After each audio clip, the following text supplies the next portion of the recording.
pourquoi tu te sens petit, insignifiant, et pourquoi tu as délégué ta pensée à d'autres selon Bourdieu.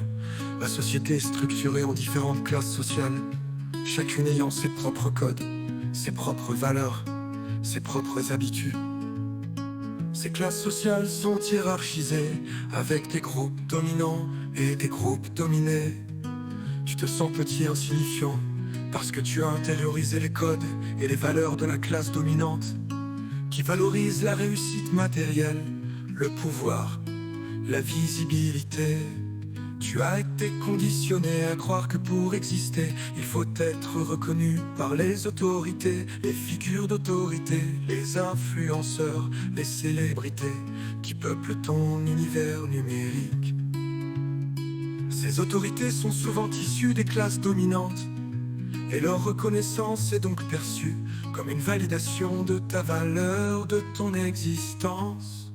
Cependant, cette reconnaissance est souvent illusoire, car elle dépend des codes et des valeurs de la classe dominante, qui peuvent être arbitraires et changeants. De plus, cette reconnaissance est souvent conditionnelle, dépendante de ta capacité à te conformer aux attentes de la classe dominante, à adopter ses codes, ses valeurs, ses habitudes.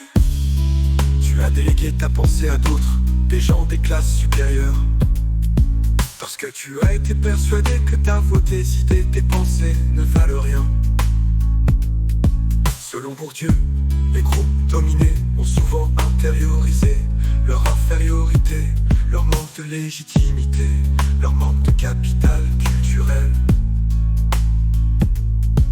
Ils ont donc tendance à déléguer leurs pensées, leur pouvoir d'agir à ceux qui ont plus de capital culturel, plus de légitimité, plus de pouvoir.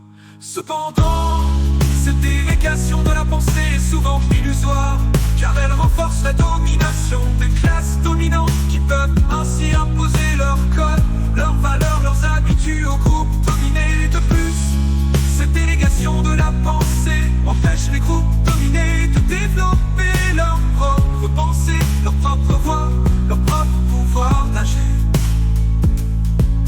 Pour briser cette illusion de petitesse et de bêtise, il est nécessaire de prendre conscience des mécanismes de domination qui structurent la société, de comprendre comment les codes et les valeurs de la classe dominante sont imposés aux groupes dominés, de réaliser que la reconnaissance et la légitimité ne dépendent pas seulement des autorités, mais aussi de soi-même, de sa propre voix, de sa propre pensée, de sa propre existence.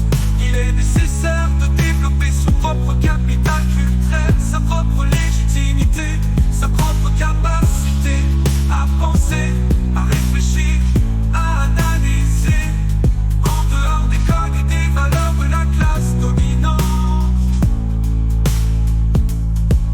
Il est nécessaire de se libérer des chaînes invisibles qui enferment les groupes dominés dans l'illusion de leur infériorité, de leur manque de légitimité, de leur manque de pouvoir. Il est nécessaire de se révolter, de résister, de lutter pour sa propre existence, sa propre voix, sa propre pensée.